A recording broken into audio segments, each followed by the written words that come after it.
Uh, Hello, everyone. Good afternoon. Uh, on behalf of the Yemeni American Chamber of Commerce, I want to thank everyone for joining today workshop, business workshop.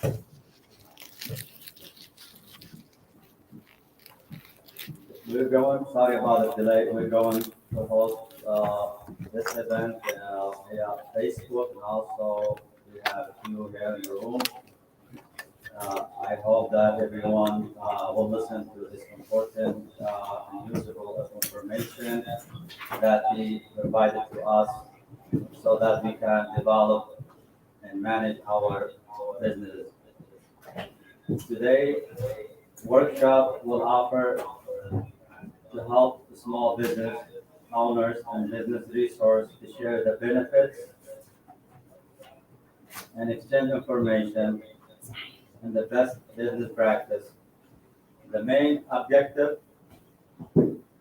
of today business seminars, workshops to educate and given the opportunity to the small business owners uh, to have the knowledge and expand their business successfully and during these difficult circumstances with the corona pandemic. The YCC is here to support and promote all local businesses to uh, to help them with their achievement. Today, we would like to explore the today. I'm sorry. Today we have the workshop. Will be excellent way for small business owners to learn the strategies of the how to manage their business and the growth of the cash flow and supply chain management. We would like to invite all the attendees to join the YCC's other seminars and workshops, and also would like to invite you to become a member of the Yemeni American Chamber of Commerce and take advantage of all the benefits the chamber offers. Also, I would like to express my sincere thank you to our presenters today. We have Kevin. He's the assistant professor for global supply chain management. Uh, Mike, School of Business in Wayne State, and we have also Lauren Greenwood with SCORE. This great time, we play a big role for the Yemeni American Chamber of Commerce. We present in the past a lot of business educational seminars. Also, special thank you to Mohammed Sinai. He is the principal for Frontier School International Academy for allowing us to use this facility today. Now we can give the mic uh, uh, to Kevin to start. Uh,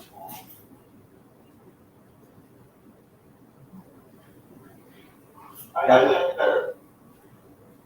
Hi, Kevin. Thank you very much.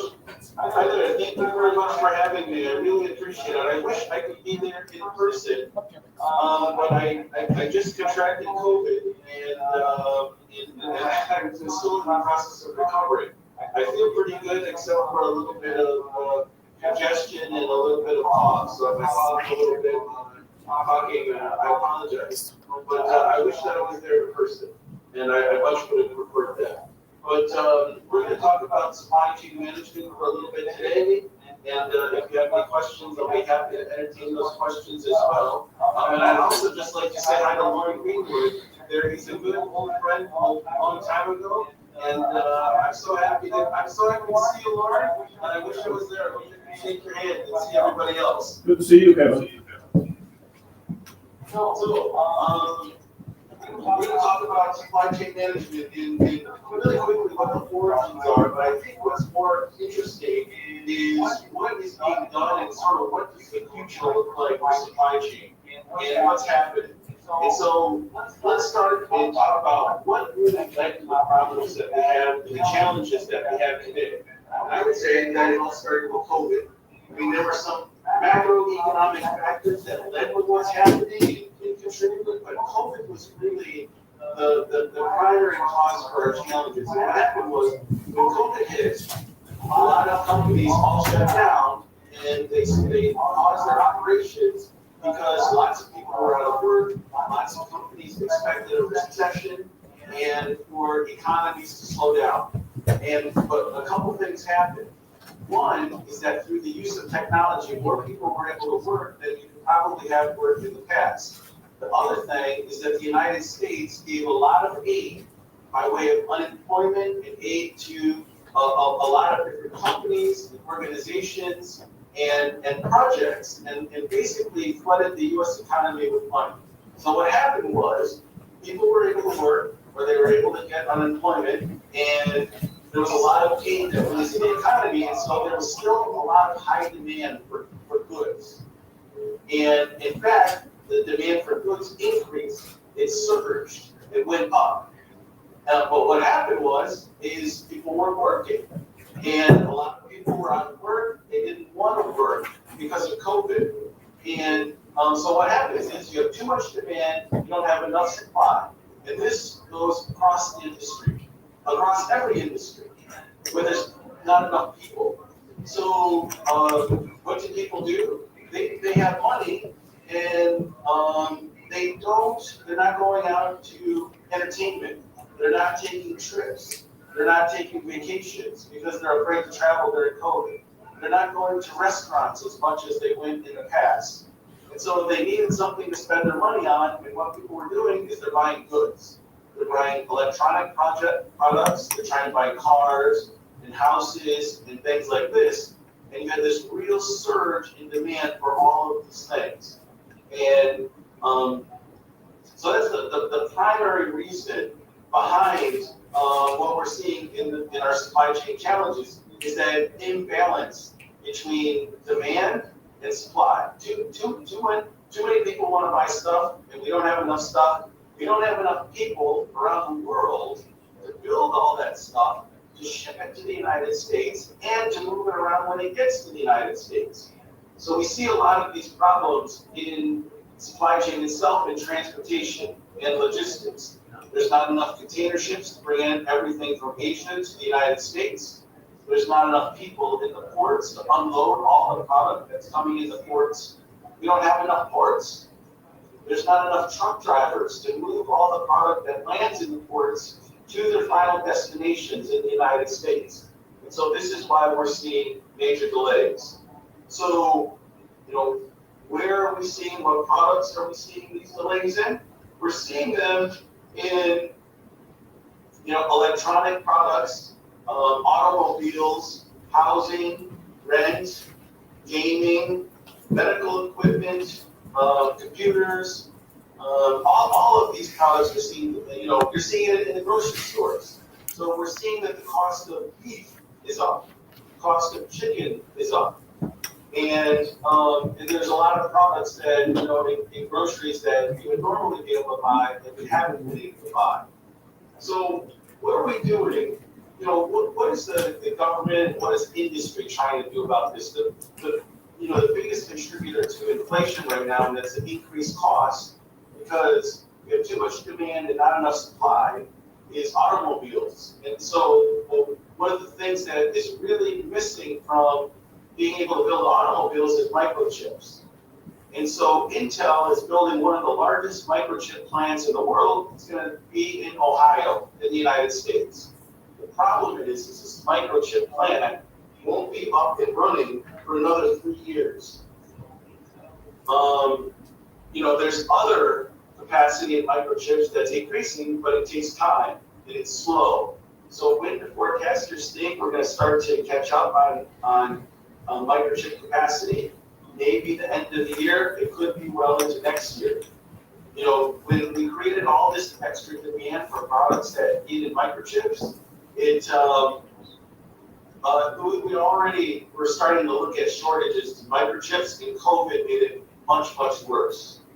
What else are we trying to do by way of addressing some of these problems? The government is investing $1 billion in expanding ports so we can increase our port capacity. We only have 4 of the largest 50 ports in the world here in the United States, and it's not nearly enough for all the volume. So the government's investing in ports. How long will this take? This will take time as well. To expand ports, to make them deeper, it take a year, 2 years, 3 years to expand these ports. What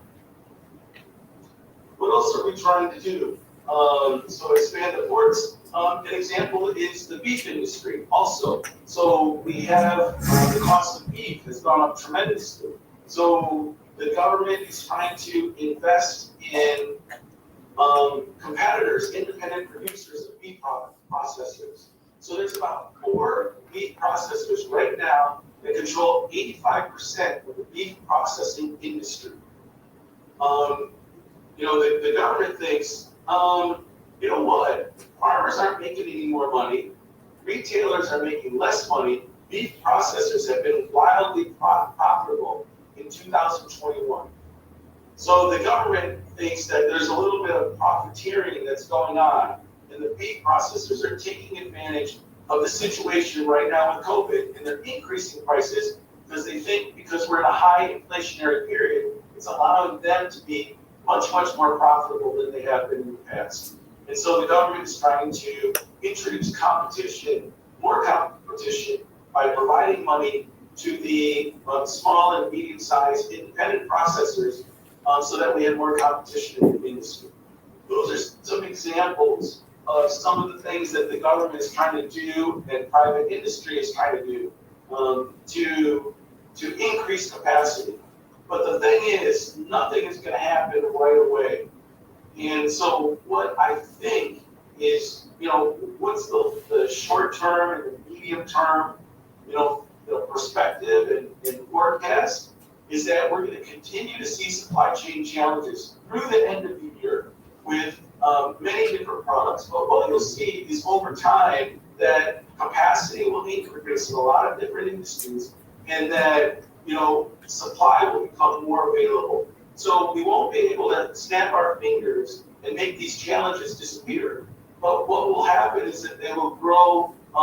They'll grow less over time, less severe over time. The challenges that we have. And I think that it's going to be 2-3 years before, you know, everything becomes more in balance, and, you know, we can decrease the labor shortages. We can increase the number of people working and sort of better balance and match up where demand is with what the existing supply is. So I get about 20 minutes today, so I wanted to give a sort of an overview of what's happening and sort of what people are thinking is going to happen in the future. And I wanted to open it up and see if anybody had any questions or any thoughts on anything that's happening right now with respect to supply chain and the economy and how we respond. Dr. Adnan, any questions on the comments?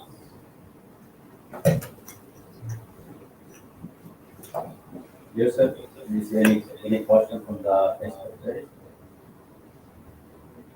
I think you can continue, Mike. I got a question.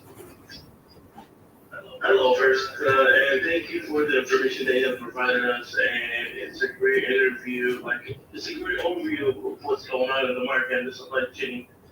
The first thing that I want to ask is mostly what's going on with the labor shortage and how we can mitigate that and how we can come over it, especially right now, you know, the labor shortage and it has got increased wages and stuff. So we'd be hitting business, especially if the business want to keep the prices as the old ones, and you know, it's going to be so hard for any business to raise the prices, especially if they are like a wholesaler or one of the supply chain, it's like one part of the supply chain. So that was my question, especially about the labor shortage and, about the way with the pricing that's going on in the market right now. This is a really, really good question. And the challenge is that there are fewer people in the American economy who want to work. So there's a data point, it's called the labor participation rate. It's the percentage of able-bodied adults who, if they wanted to work, they could. And what's happened is that the labor participation rate from the 1970s, it went up. And as more women entered the workforce. And then after about 2000, it started going down as boomers started to age out of the workforce. And we basically have fewer people that are available to work. When COVID hit, it went even lower. And it's in the low 60s. And it's at the lowest rate since about the middle 70s. You basically have, because of COVID, is that you have older and they say, you know what, I'm not going to take the risk of working anymore. Or you might have younger folks who say, I'm not going to, I'm just going to move in with mom and dad and I'm not going to work anymore. And so it's been a real challenge on how you address this. The labor participation rate has gone up since COVID first started because it dropped really low when the economy first shut down because of COVID, but it's inching its way up. How is this going to change? I think it will change when people feel much more comfortable with, the state of COVID. So when things start to normalize, when people feel safe going to work and going out to eat and going to stores, when people feel more safe to be able to work, then I think that labor participation rate will go up and the number of people who are interested in working will go up. So you have to increase the vaccination rate, you have to improve the medications for COVID, and you have to get some natural immunity that will come about from people just getting COVID. So a combination of those three things and to increase people's comfort level, I think you're going to see it go back up a bit. But remember that labor participation rate has been going down for quite a while. So I don't think we'll ever go back to the employment levels we saw 10 years ago or something like that. But I do anticipate that it's going to go higher. I think it's a great question. And when will we go from a pandemic type status to an endemic type status where we're just managing COVID as opposed to having very stricter mandates around it? I'm guessing that we're gonna start to see that happen in the fall. So things will loosen up in the summer as people can go outside and they can do things more outside. And I don't think that we'll have as many restrictions or as many challenges with COVID starting in the fall and certainly in the next year. So I hope that our labor shortage starts to loosen up over the next probably 9 months or so. Also another question, if nobody minds. We've been noticing mostly these days about also the new data that's showing up that the employment rate is still rising. So that's the fact that the employment rate is raising, especially more than the pre-pandemic. And so my question is, Use the camera. there's something you're worried about what's called labor laziness, especially after the help that was provided by the government, especially like the unemployment benefits, and also about Hold on. the other benefits like rental assistance and stuff. So did that affect the labor market and the labor shortage? We basically returned to the unemployment benefits that were available before. The federal government provided a lot of additional monies during the toughest part of COVID. But that has since all expired last fall. And so that doesn't really exist anymore. So I don't think that can explain the low labor participation rate. Unemployment is very low right now. It's at 4%. Only 4% of people who want and who are looking for a job are unemployed. not as many people are looking for jobs in the first place. And, it could be that you have, two spouses in a home and one's decided not to work. It could be because of COVID, we've had all of these challenges with childcare, as an example. And, if your kids are at home during COVID and they have to get help, logging on to school or, learning online, you need a parent at home. So you could have one parent who said, I'm not going to work. So I think until COVID really starts to fade away, that we're going to see that labor participation rate increase and the number of employees available increase. But it's a really, really tough thing to have to deal with from a small business perspective, because you feel this tremendous pressure to increase prices, but you have price sensitive customers.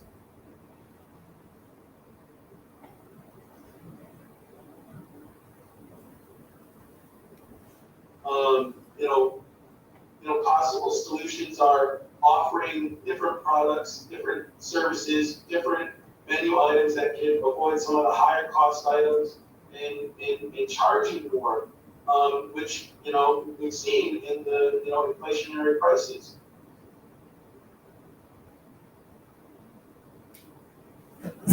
Anybody have any questions?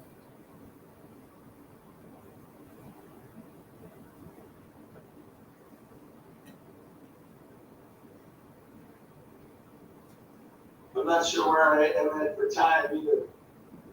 I know I'm pretty close. It was at 20 minutes.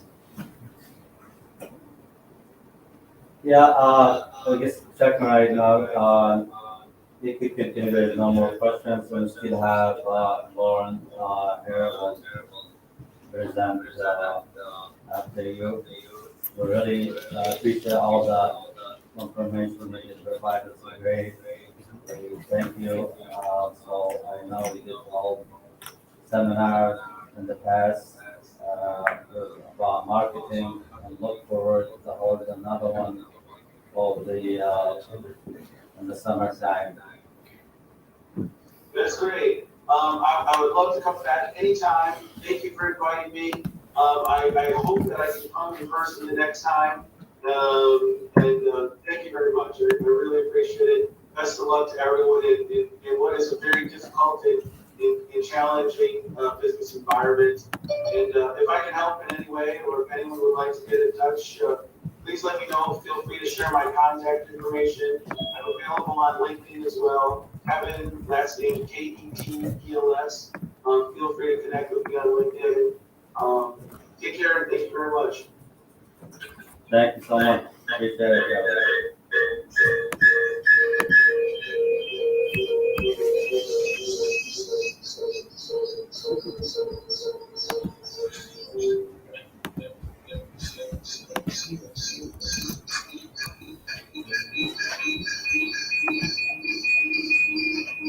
Just a minute now, we're gonna move to the next speaker for today, Lauren Greenwood. We will start.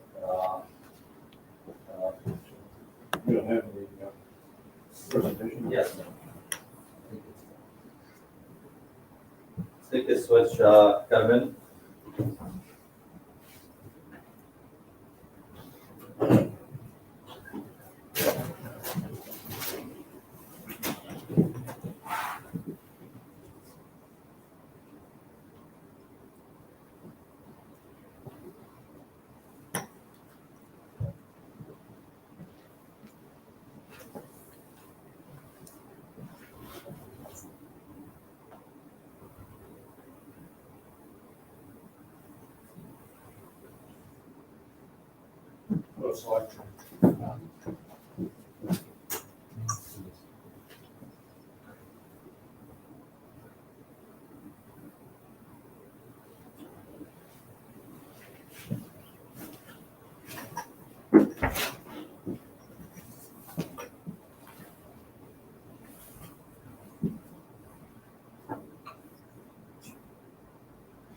Okay, good afternoon. I'm Lauren Greenwood. I'm with SCORE, which we're a volunteer group that services small business, 10,000 members nationwide, and we've got about 60 here in Detroit. We can talk about managing your business for profit. I'm really sorry to interrupt, but the voice is so far and it's not clear at all. Put the iPad next to you. Next to him. Okay. Oh, yeah, we got 2 mics. All right. Yeah, that's much better. Okay. All right, thank you. Yeah, we're trying to wrestle with technology here. So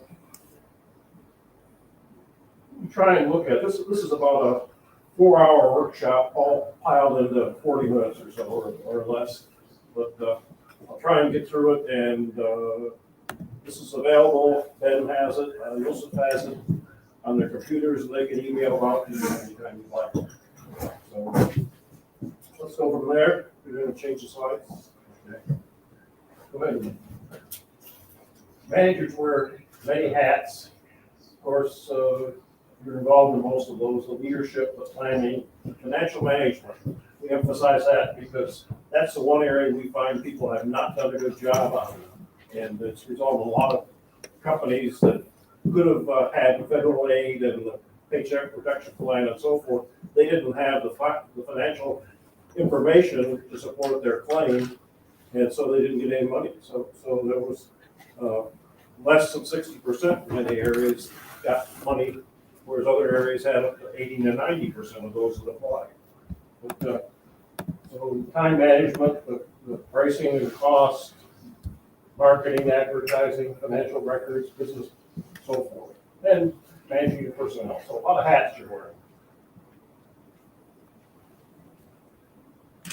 Planning task. Go ahead and just run it up.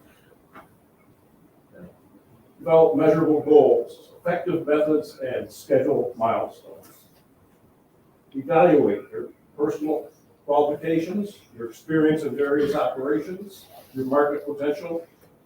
What is your location? Is it ideal for what you're doing?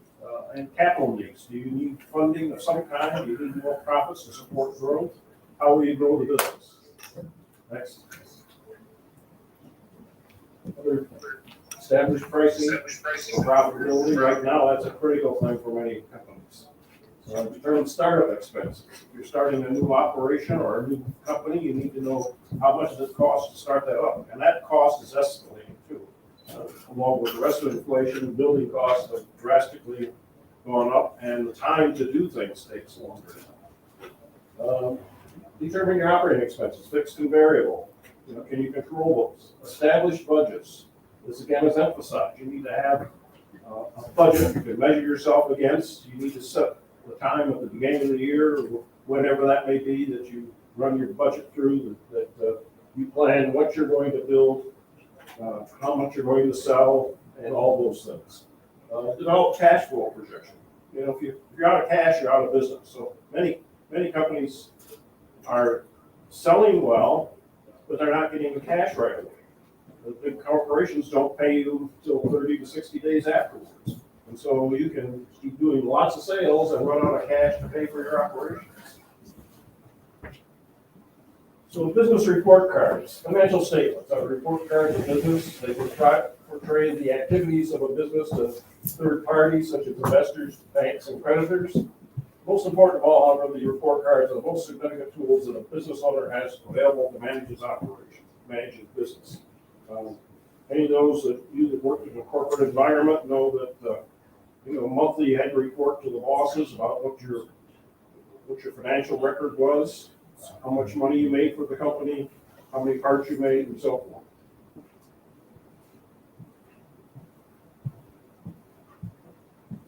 You need to learn about finances. 2 very good reasons. To help you better understand and manage your business activities, and to provide those who have a financial stake in your business, partners or owners or banks, vital information about your business problems and achievements.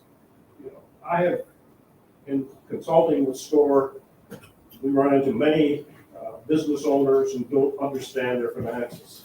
They've got the books being kept by a bookkeeper, an accountant, but they don't know how to read those books and understand what's going on. Back in 2008,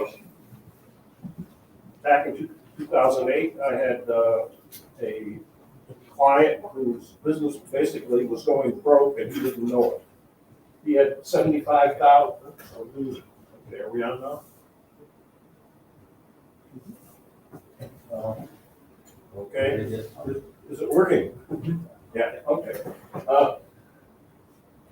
So, you know, he was basically out of business when I sat down with him the first day. That was on a Saturday. He called, needing help. I was on a trip to Cleveland and came back and sat down with him on Saturday and tried to decipher what had gone on. But basically couldn't read his books. His bookkeeper had been juggling things to do the best job she could of keeping the cash flowing. But, you know, 4 major types of financial statements you need to understand. Balance sheet, that's probably the hardest one to understand, but the income statement, profit and loss, you know, what did you get, what did you bring in each month, how much money did you get? And a statement of cash flow, how's the bank account going? You still got money in hand to work? And a statement of funds flows, where is the money going and who's it going to and why? Next. Inadequate controls can mean failure. So if you're not controlling your operations, controlling your finances, you're in danger of going out of business. Start with good records. You know, you need good records. Again, this was a problem for many small businesses in the last couple of years with COVID because they really didn't have the records to support any claims to get the monies that were being offered. There were a lot of grants offered for business. A lot of good businesses had the records and went in and got the money right away, but others failed because they couldn't support what they lost due to COVID. Regularly review the goals is a must. You know, too busy. If you're too busy to review your records, too busy to review your performance, then you're really too busy to run a business. Measure results against the budget, objectives, and goals. So, you know, set up the budget and then measure yourself against that. And do that on a regular basis, every month, every 6 weeks, some time in there when you can look at some businesses you can look at monthly. I always remember I was in an airport one time and there was a fellow there who had like 6 or 7 McDonald's restaurants. And he was just going back from a national convention. And he was on his phone at 5 PM getting reports from each of his locations on how much they sold that day and what things they sold and what was selling well and what wasn't. So that was very impressive. He was going through that every day. Implement corrective actions without delay. So when you see a problem, step up to it. You know, if you have a quality problem, you need to fix it right away. If you have a cash flow problem, you need to fix it right away. So be concerned about those things. Strategy. That's a plan to achieve goals and objectives. State how the goals and objectives can be attained, provide direction and scope. Strategic analysis. We'll talk more about these later in the presentation, but the PEST or the SWOT analysis and strategic planning, what's done for whom, how, using different directions. So strategic plan is how are you going to grow the business, how are you going to make money at it. Next. Triggering events for strategy, performance gap. So if you're not performing to the level you want to be, new management comes in, they may have a different strategy of where they're going. The business is sold and the new buyers may have a different strategy. External intervention. There may be something happened that you didn't plan on. The government stepped in, just like they talked about the government stepping in now, trying to alter the meatpacking industry. The threat of change of ownership. So if you're being threatened by the bankers, by the financial backers, the venture capital funds. I had a friend who had a successful business, but the venture capital backers didn't want to grow the business like he did. They wanted to reap the profits, and they wound up firing him. Next. So some actions you can take is identifying goals and objectives, one goal, several objectives, establishing how to win, action plans, do the analysis with the PEST and the SWOT, and researching competitors, competition, and customers. Who's your competition, who are your customers, and what do you know about what they want and what they do. Coordinating resources, looking for risk and the alternates and creating your mission statement. Next. To set the goal, what specifically do you want to achieve? Why do you want to do this? When do you want to achieve this? How do you know when you've achieved your goal? What personal knowledge, skills, and abilities do you bring to the table to help you achieve that goal? So if you have a business, your goal may be to grow the business. You'd like to increase sales by 30% the next year. You'd like to increase profits by 6% the next year. And those are your goals. Now, to talk more about what actions will get you there. Next.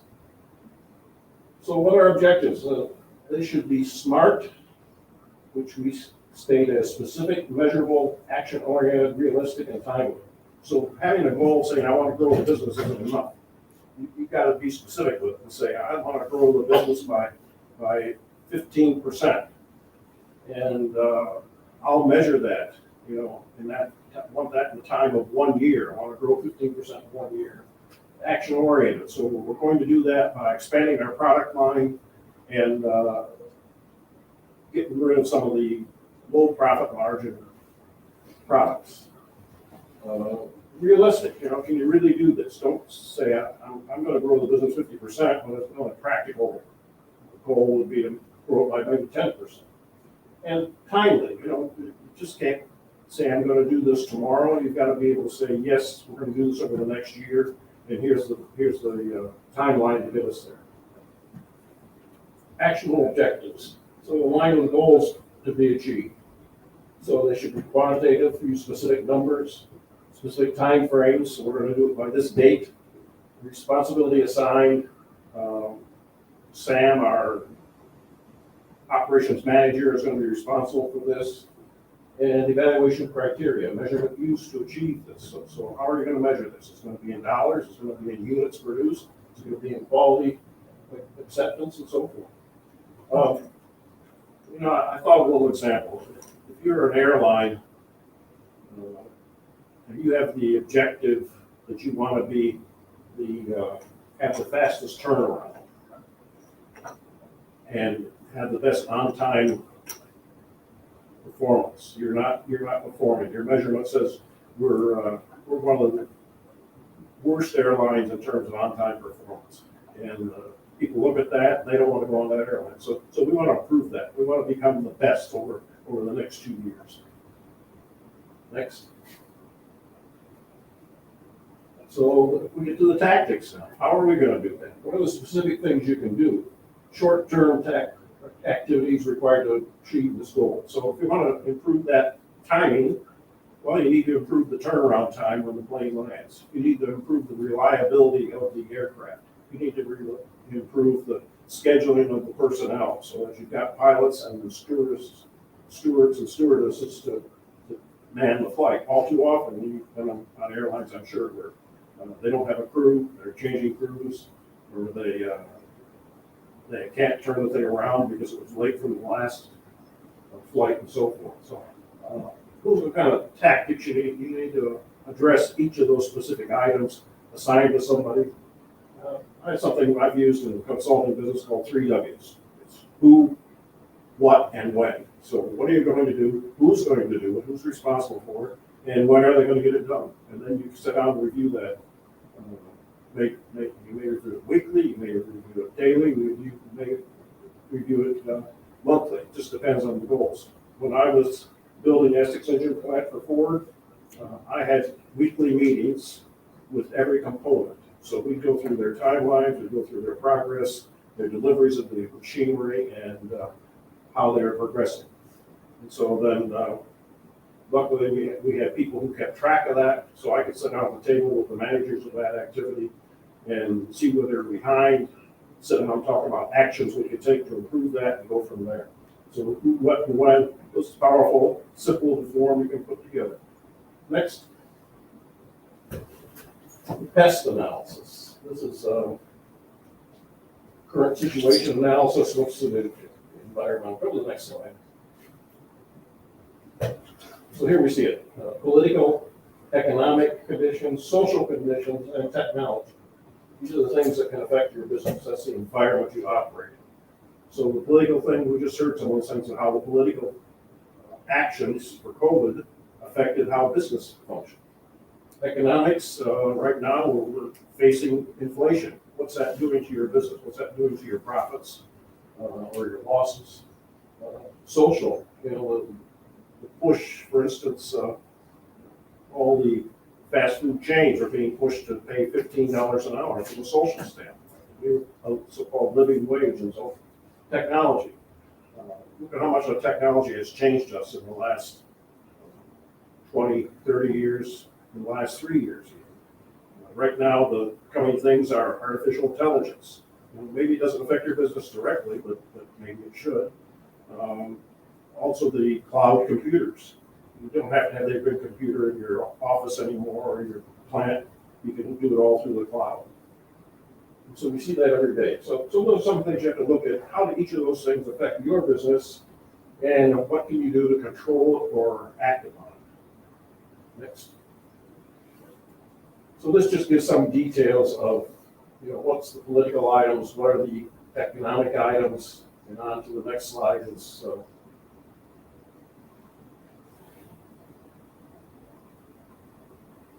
next step. So social and economic. So you can see a big listing of that. Again, this is available to be sent out, but this is just giving you idea starters. And just remember that these are all things that can affect your business. A lot of those are external, but you have to learn to react to them. Next. The SWOT analysis, internal analysis. This is the current situation, the perspective, the goals and objectives you set, and decision support for your strategy. It's a reiterative strategic planning tool. So the next slide talks about strengths, weaknesses, opportunities, and threats. That's what SWOT stands for. And so list your strengths. What are you good at? What is your organization good at? What do you excel at? Weaknesses. Where are you weak? You don't have enough people. You don't have the right people. Your facility is old and falling apart. List your opportunities.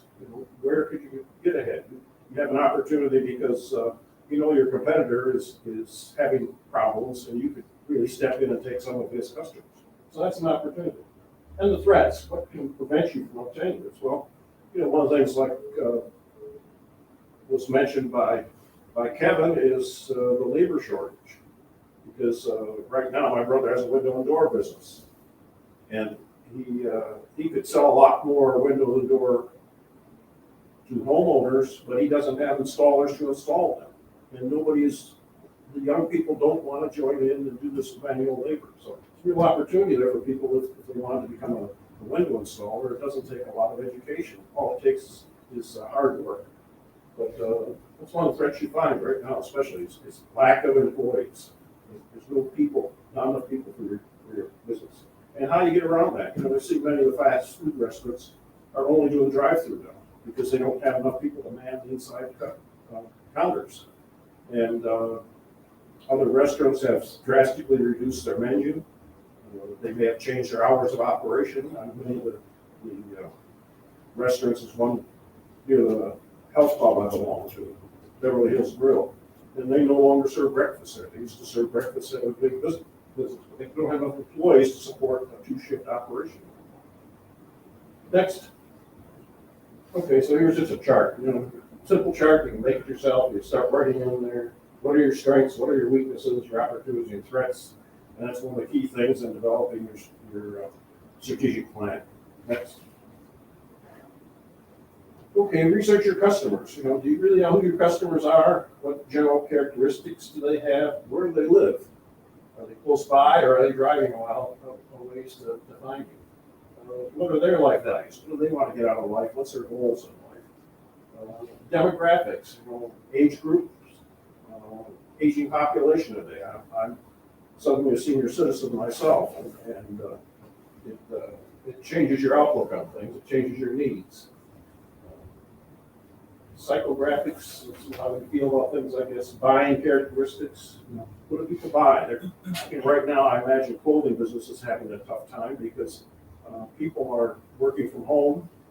They aren't worried about getting dressed up or wearing a suit every day, and so that affects how many suits you're going to buy. It affects how the cleaners operate, and the relationship of you with your customers. Do you get along with them well? Or do they praise you? Or do you get good ratings from them? And the relationship with your competition. Do you know your competition? Do you work with them or against them, or how do you do this? Many times your competitors may be friends of yours even. But my brother's a small businessman. They've got about 6 or 7 small businessmen that all meet for coffee every morning. Some of them are competitors. Some of them are just good buddies, non-competing businesses. But it's part of what you have to build. So regionally positioning against the competition, the product service are the same as yours and what is different than yours. So measuring all that and comparing yourself, that's part of what you do in building a strategic plan. Where are you, again, where are you weak? Where can you beat the competition? Where are they beating you? What makes your business unique from the competition? Next slide. Coordinating resources. Every time you want to do something strategically, you get to new objectives. You're going to need people. What knowledge, skills, and abilities do these people need? Right? You have to train your people for some new technology. Equipment. What equipment do you need? Do you need the point of sale system? Do your scanners work with QR codes and so forth? Look at today. You go to some restaurants, you don't even get a menu anymore. You got a QR code embedded in the table, and you snap that with your phone and look at the menu. Supplies. What consumable supplies we need? Especially a problem now. We talk about the chip shortage. A lot of companies use chips that aren't automotive, and the automotive use of chips has gone up drastically. So you need to secure your supply chain, and that's part of working with your suppliers long term. Work environment, the delivery mechanisms, how you deliver your product and service. Look at Amazon. They used to deliver strictly through UPS or FedEx or a little bit through the post office. Now they're going through everybody plus themselves. They have their own delivery system. They have their own airplanes. They have their own trucks. So every business has to adapt in certain ways and look at how they're going to deliver. Financial, what are the revenues you need to obtain all day long? So part of what you have to look at is how much money am I going to need to achieve that objective? If I want to grow the business, I want to grow the business by bringing out a new product. I have to have the money to pay for the testing and advertising and so forth for that product. And then legal structure. How will you structure this business? Usually that's set up when you start the business, but many times you have to look at it. So I want to change. Maybe instead of being a corporation, I should be an LLC. So list the resources you need to achieve the goals. Can we advance?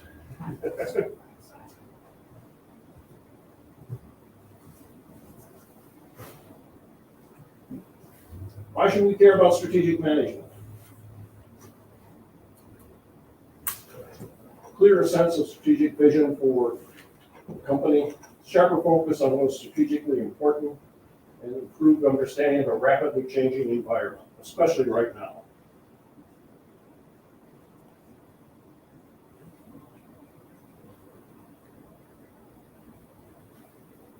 So improving the organization personnel, achieve a match between the organization's environment and its strategy, structure, and processes. It's important in unstable environments like we're in now. So basic elements.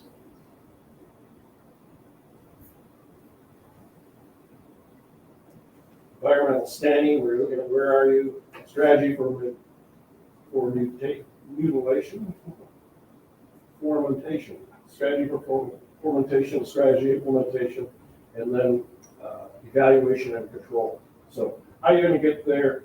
Are you getting there? And then how well did you do? Did you achieve the goals? So strategy formulation is what you're going to do and why. Implementation is who's going to do it, when, where, and how we're going to achieve that. So what are the market opportunities for the business to gain a competitive edge? Customer channels, geography, so forth. Next. Where are the areas of strength that provide value to the customer, superior product, lower product cost, superior customer service.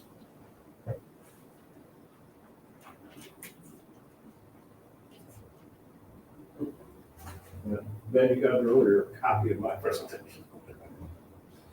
Go ahead. Next step, well, here, okay, we'll take this.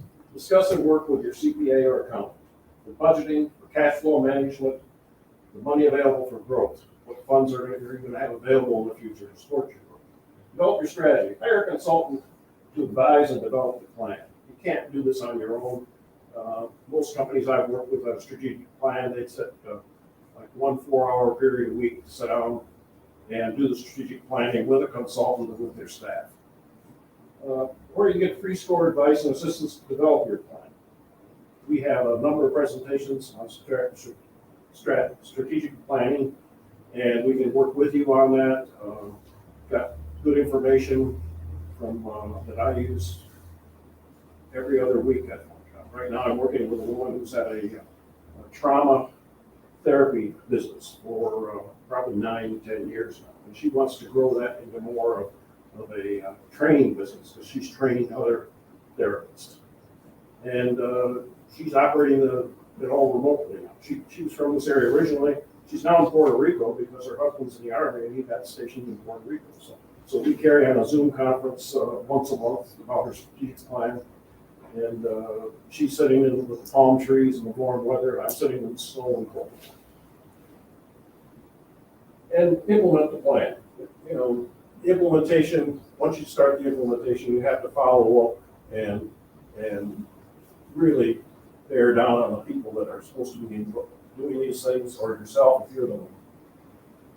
Questions?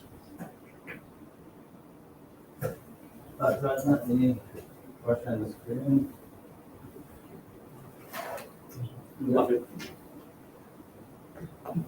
All set? Yeah, I think, yeah. Thank you.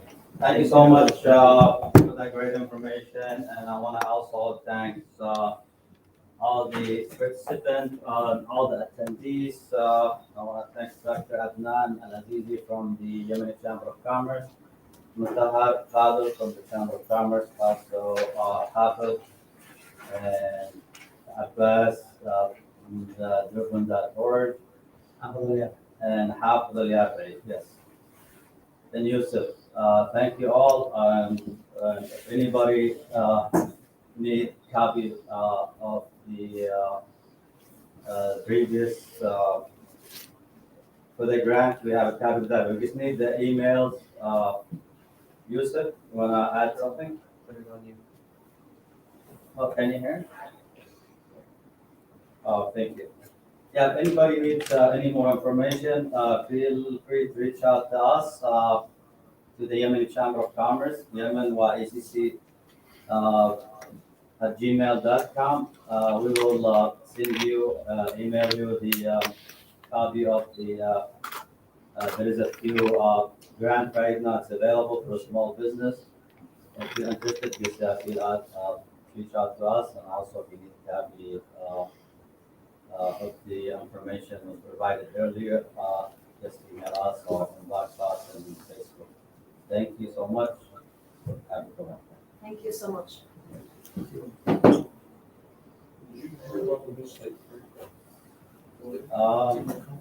لو خلاص Yeah.